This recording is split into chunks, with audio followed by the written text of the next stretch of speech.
big, hearty, warm welcome to our brother Gary Mo Moore. As he comes.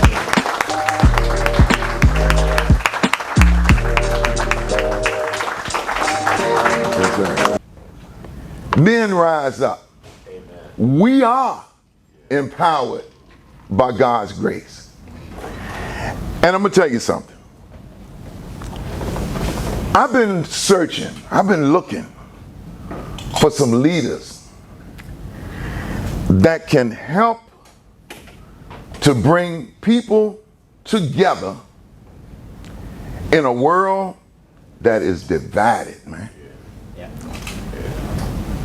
I don't even play around with it no more. Ain't no ifs, ands, and buts about it. We living in a world that is divided. But what it's going to take, it's going to take some leaders to pull people together. And I'm not just talking about any leader. I'm talking about leaders that got that high road mentality. And let me tell you what the mentality speaks to.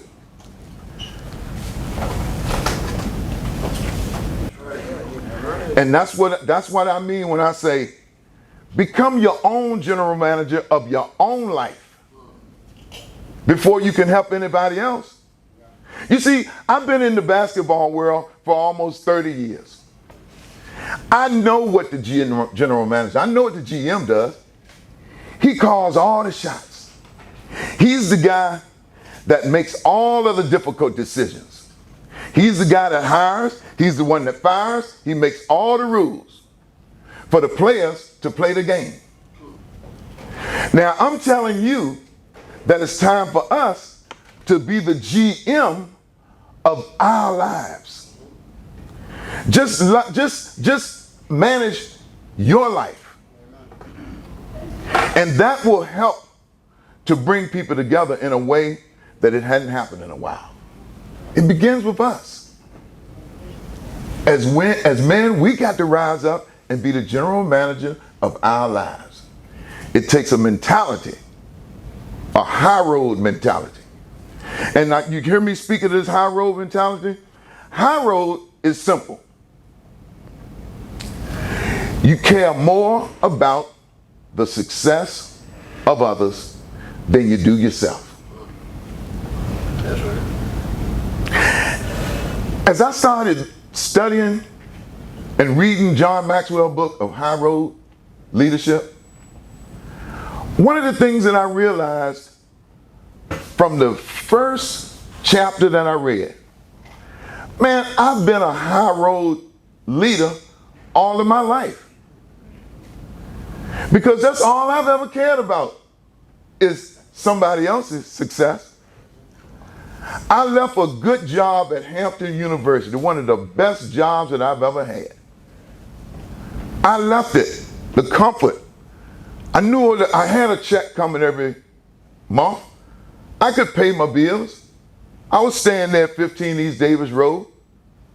Me and my wife, we wasn't hurting for anything. We couldn't, whatever we wanted to go to the store to get, we could get. But I left the comforts of that job to help young people. Why?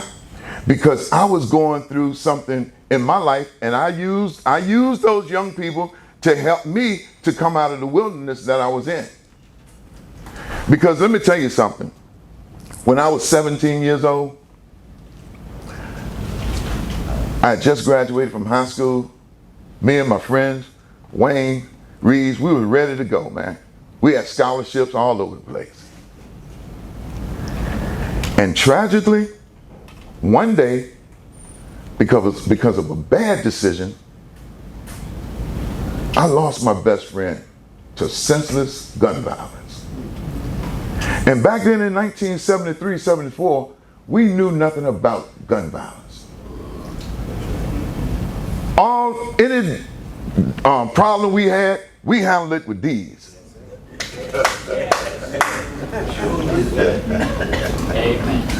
But when I lost Reeves, it took my life into a wilderness, man. That it took me almost 3.5 years to come out of. And the only only reason that I came out of it was because of the grace of God. Amen. And I'm going to tell you how God spoke to me. The lady that became my wife became pregnant by me. I was about to be a father. Right in the middle of a time when I thought that I could do, see, run, and mingle with anybody that I wanted to. But I realized I'm about to be a father. I had no idea of how I could do that. I didn't know what being a father was. But because God had empowered me, it took me 5 minutes or less to look at the only real role model that I had to be a father, which was my father. And I looked, and he was always with my mama. He saw him and my mama raise 8 kids all by themselves and was there the whole time. Any butt kicking that I needed, I got it. Any chastising I needed, I got it. So I said, God, can you help me to become the father, or at least half the father that my daddy was? So that this little girl that comes into this world, that I bring into this world, that I will be there with her. And help me to become the best friend to her mother. Because it was going to take both of us to do this thing. That's right. And that's what I did. I didn't know how I was going to do it. But I made it through. I made it through. How I make it through? By the grace of God. So it fast forwards to me today, and I really love your introduction to me, Pastor. But at 70 years old, I'm still in the transformation stage. I'm still transforming. I'm still trying to figure out this thing called life. And that's when I wrote this book, Realizing the Answer. And y'all know the nickname of probably one of the greatest athletes whose lives that I touched. That was his nickname, The Answer. But as you read the title of the book, before you buy the book and read the book, like I'm getting ready to give y'all the experience to do, you can realize that that title has nothing to do with that young man. It has everything to do with us. Because I realized that the answer in life was me. The answer to our problems today is you. You, as men, can be the general manager. If you can manage your life, then you can help somebody else in a way that you ain't never been able to before. And I don't care how old you are. I don't care where you come from. I don't care what your background is. You can do it. Because if people see you doing it, and people see you valuing the success of other people ahead of your own, it ain't gonna do nothing but elevate you to a level to where you need to be. And guess what we're doing after that? After that, we bringing people together. We ain't gonna be able to save the world, but we don't have to. All we have to do is start with us and help any of those people that's in the circle with us. And maybe the next man feels like he can do the same thing. Maybe he be in another country or in another state. And for long, if more people start getting this high road leadership mentality, that we can do it, and we can all be the GMs that we are ordained to be, man, think of how much better this world would be when we leave. Because this is temporary. We ain't gonna be here all the time. But we want to leave it better than we got it. And that's what we can do as leaders.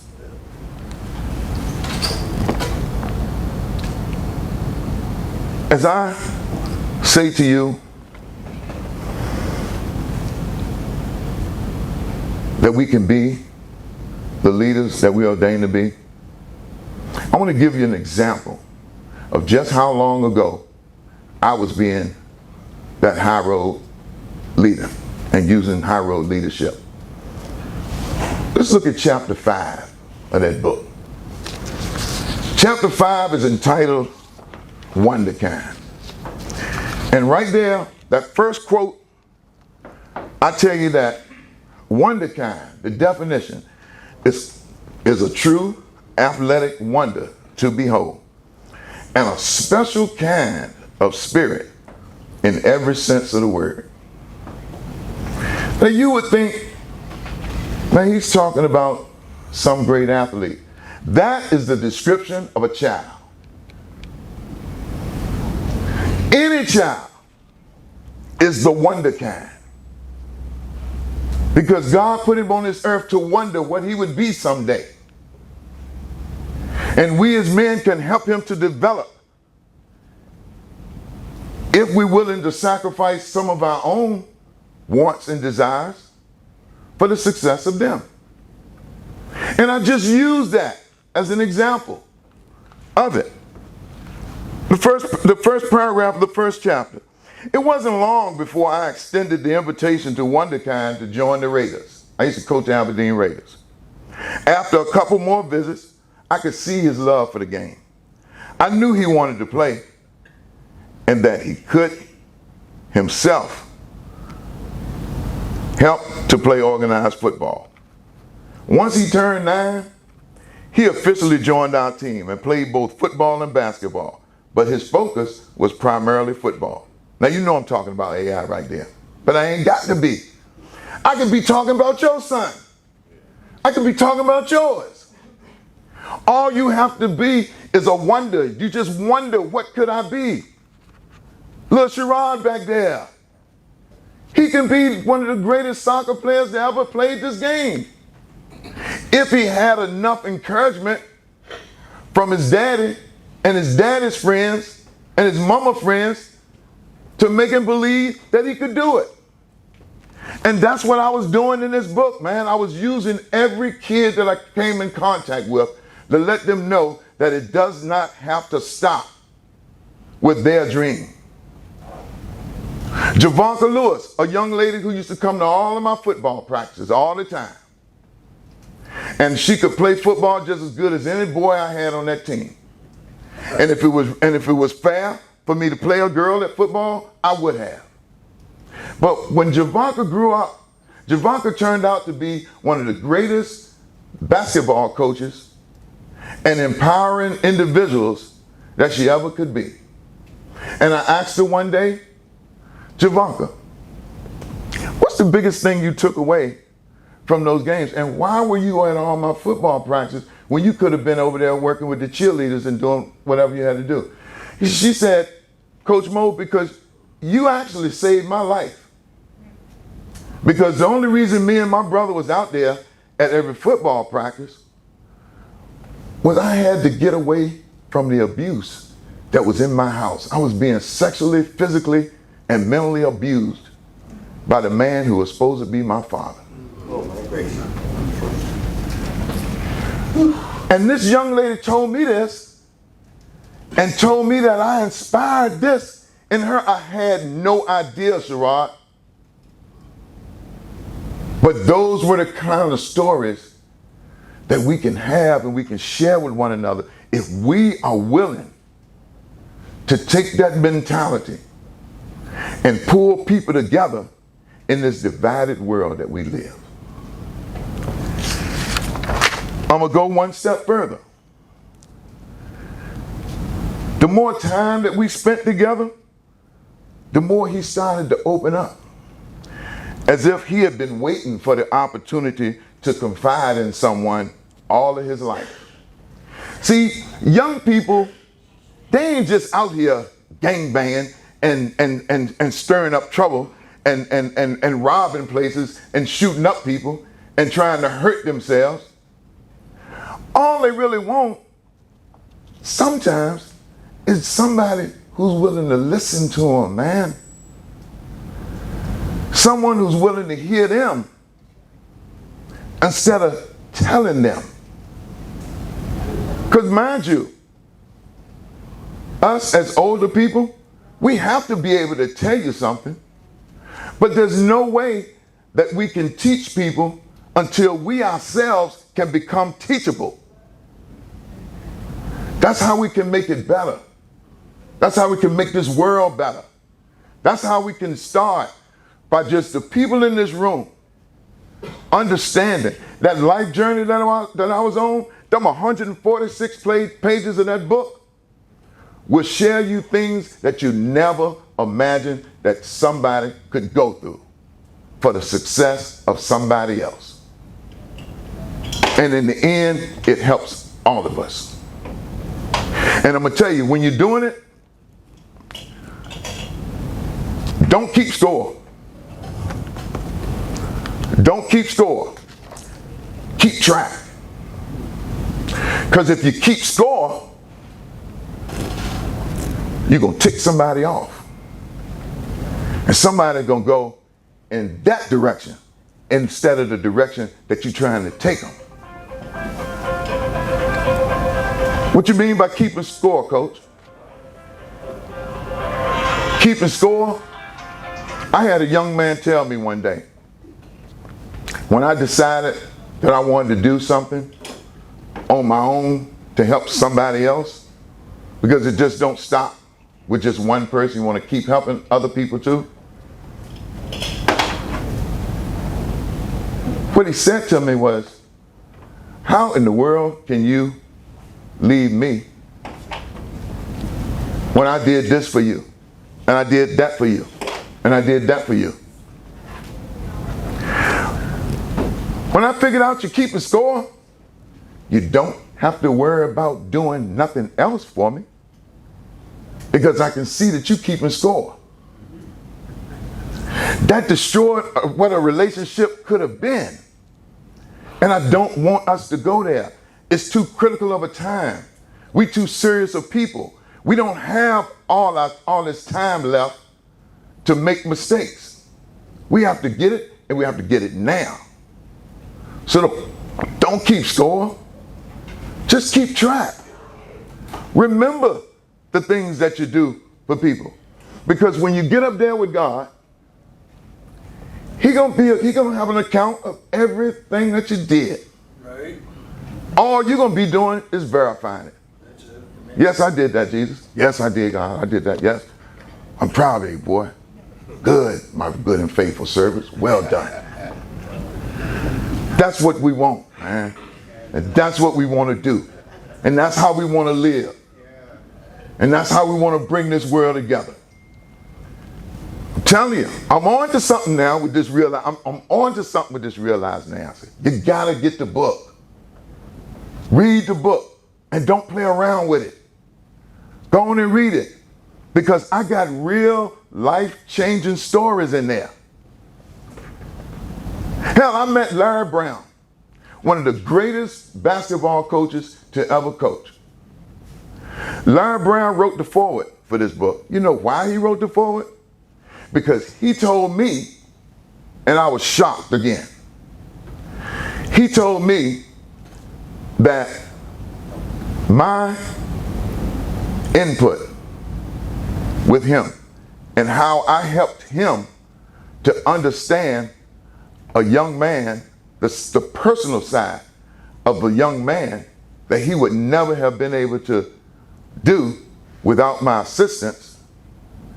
And he thanked me for that. He said that meant more to him than all of the NBA championships or all of the many college basketball games that he ever could coach. He wanted that relationship that I had with the people. We got the chance from right where we sit to help those young people that come in contact with us. We have no idea what they're going to amount to. We have no idea where they're going to go. We don't have any idea of how great they can become. But we know that they can't become anything without the support and without the guidance and without the encouragement of us. Men, we have got to rise up and do our due diligence in being the general manager of our lives so we can help other people to direct and to navigate their way through life. Because it ain't easy. God knows it ain't easy. How are you treating others? Treating others better than they treat you with consistency. That means doing it every day, all the time, without being judgmental. That's the best way to bring people together. So men, let's rise up. Let's be the ones, let's be the ones to start this thing off, or restart it, or start it again. But don't stop. Don't ever stop. Keep going. You can and you will make a difference. You can. If you're interested, scan that QR code right there. You'll go to my website. You'll see all the different courses that are offered. You'll see all the different courses that are offered. You'll see how to get the book online. But you got an opportunity now to get the book right now. You can get the book right now at a special discounted rate, and guess what? I'll sign it for you right here. I'll sign it for you right now. But if you want to get it later, scan that QR code. Look at them courses. I'm going to offer just us. By hitting the code Rise Up, you'll be able to get a course that would normally cost $249. You can get it for $99. And I will guarantee you one thing. You'll be more fulfilled, you'll be more enriched, and more empowered than you were before we walked through that door. I guarantee it. See, a lot of things I can't guarantee. I guarantee that. So again, I really appreciate your time. I really appreciate you coming. I really appreciate the smiles on your faces, and I really appreciate the opportunity that you've given me to share these moments with you all. God bless you, and be empowered by the grace of God. Amen.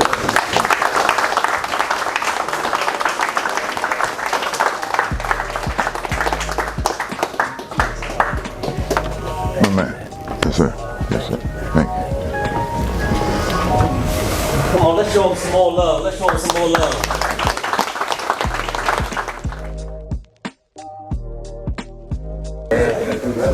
All right, give me your name, brother. How you doing? I'm Dennis King. All right, Dennis King. Any takeaways that you heard Brother Moore say? Anything significant that he spoke to? Yes, taking the high road mentality. I like that because what I took from it is if we all are looking to do the best for each other and the best in another person, and someone's looking for the best in you, so we'll all be each other's crutches. We'll all be able to pull each other up. So it's a good mentality, looking out for the next man, and I really believe in living life like that. So it really spoke to me. All right, give me your name, brother. My name is Cecil Tyrone Ricks.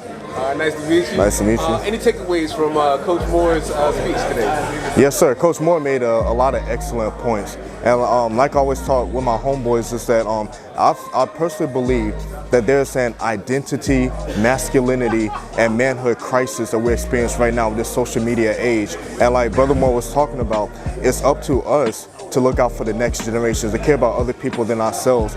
The problem is with this masculinity crisis that they're running to the YouTubers, the influencers, and what they call the manosphere, which is misogynic and sexist men who try to teach them that they have to beat down women to be masculine. That is our responsibility to let the future generation know that in order to find manhood and masculinity, look no further than Jesus Christ himself, because he was the perfect man. So when you're trying to be like God himself, that's where you find your manhood and your identity, instead of running to these YouTubers and influencers. Thank you, brother. State your name for me, brother. My name is Patrick Whitaker. All right. Yeah, I got a lot of things from the presentation. How I can speak to people better, how I can learn little things better. You know, especially having a co-worker here. Yeah, there's a lot of things that I realized that I haven't been doing that I need to do. So, with that being said, you're gonna rise up. That's all I can say for right now. Rise up and be a better man, and be a better co-worker, and a better boss for my fellow men. Awesome. All right. Thank you, man. All right, for the camera purpose, can you state your name, please, Pastor? Rashad Cartwright. All right, nice to meet you. Glad to have you. My brother. Glad to have you for this interview. Man, glad to be here.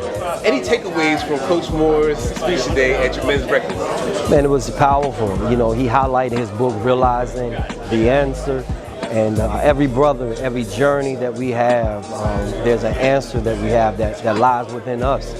And he highlighted about the grace of God, that with the help of God and the connection, the answer that we need, we're able to produce through God. And so it was uplifting, it was powerful, it was spiritual, and I was helped. You see all the brothers that are here.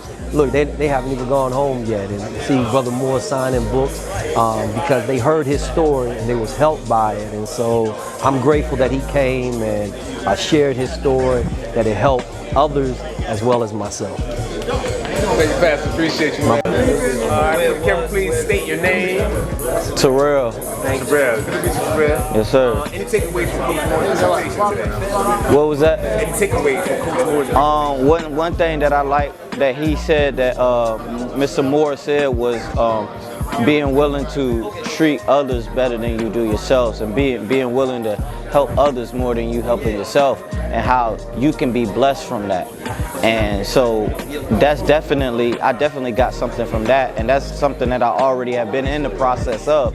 So that just gave me confirmation to continue to, you know, uplift other brothers and help other brothers, you know. But I definitely inspired me, and I'm thankful. I'm very thankful for this time. Yes, sir. Yes, sir.